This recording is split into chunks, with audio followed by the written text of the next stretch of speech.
Welcome back to Rekt Radio, the one and only show where we watch the old world try to build walls around the new one and just get excited about how high the rocket has to fly to get over them. I'm Sunny, and the future is looking bright, decentralized, and unstoppable. And I'm Cole, here to remind you that walls have a nasty habit of closing in before you can launch your rocket. For every optimistic headline, there's a quiet, crushing reality happening behind the scenes.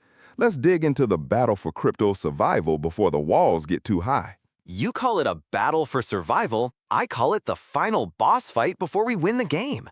And the biggest sign we're winning is how scared the old guard has become. The topic of debanking is everywhere right now.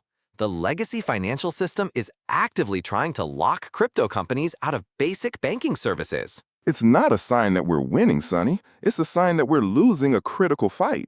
This isn't a game. What are the risks right now? The risk is that legitimate, fully compliant crypto businesses in places like the UK are having their accounts frozen and shut down with no warning and no recourse. It's a financial siege. How is a company supposed to innovate, hire people, and build your glorious decentralized future if they can't even get a simple bank account to pay their bills? Let me jump in here, because you're seeing the battle, but you're missing the bigger war. This isn't just a banking issue anymore. It's become a major political talking point. We have presidential candidates in the United States talking about ending this financial censorship on day one. What could this become? It becomes a pivotal issue for voters. The more the banks squeeze, the more they turn crypto into a political powerhouse. They are literally forcing their own disruption by making it a mainstream political movement. It's beautiful. It's beautifully naive. You're putting your faith in the promises of a politician during an election cycle. It's cheap talk. The reality is that this isn't some rogue action by a few grumpy bank managers.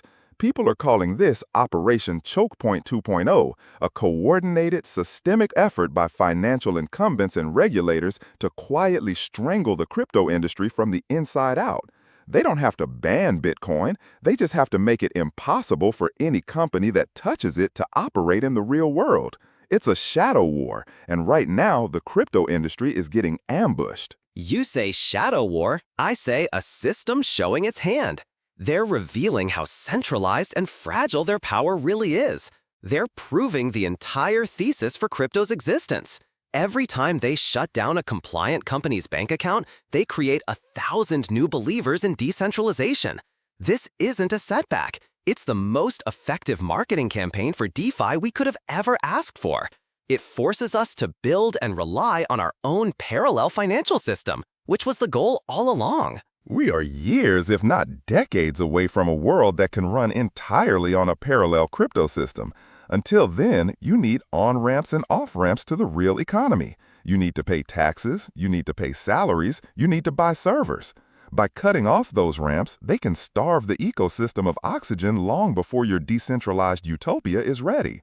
This isn't marketing, it's a calculated attack on the industry's most vulnerable point, its connection to the real world. And the industry is adapting. We're seeing more and more companies finding crypto-friendly banks or jurisdictions, and the political pressure is only going to mount.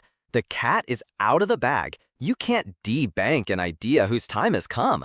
This is the last desperate attempt by the old financial order to hold back the tide, and it's only making the crypto community more resilient and more united. It's a lovely thought, Sonny, but resilience doesn't pay the rent when your business account has been shuttered for a month. This is an existential threat happening in the present, and relying on the future promises of politicians and the eventual triumph of a decentralized state is a dangerously complacent strategy. It's a real-world crisis, not a philosophical debate. It's a crisis that forges champions. But I know what you need. You need to see the numbers, the hard data. So let's turn away from the political battlefield and look at the financial one. Let's check the technicals for the king, Bitcoin on TradingView. Ah, yes. Time to escape the messy reality of the real world and find comfort in the abstract certainty of charts. Lay it on me. What story are the magic lines telling us today? They are telling a story of incredible foundational strength, Cole. The overall summary on the one-day chart is a crystal clear buy. Not a neutral, not a maybe, a buy.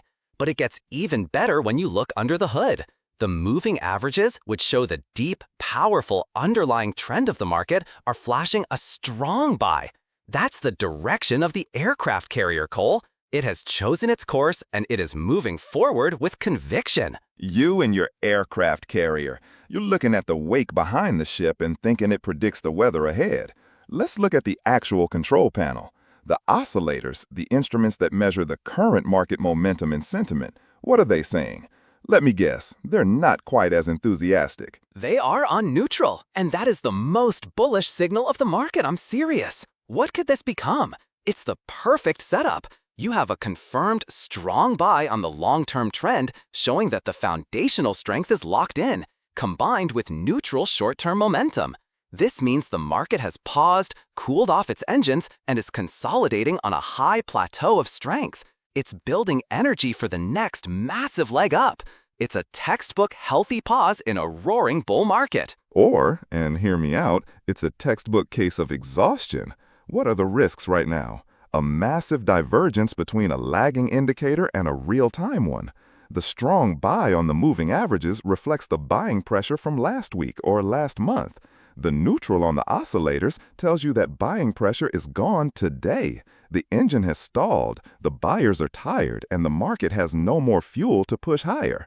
You see a strategic pause, I see a climber who has run out of oxygen and is about to lose his grip. This isn't a launch pad. It's a stalemate at the top, and stalemates at the top rarely resolve to the upside. That's all for this episode of Rekt Radio. From the political arena to the trading charts, the message is clear. The old world is rattled, and the foundation for the new one is stronger than ever. Don't let them shake you out. Stay bullish. And I see an industry under a quiet, coordinated attack from the financial system it needs to survive, with its market leaders showing clear signs of exhaustion on the charts. Don't mistake complacency for strength.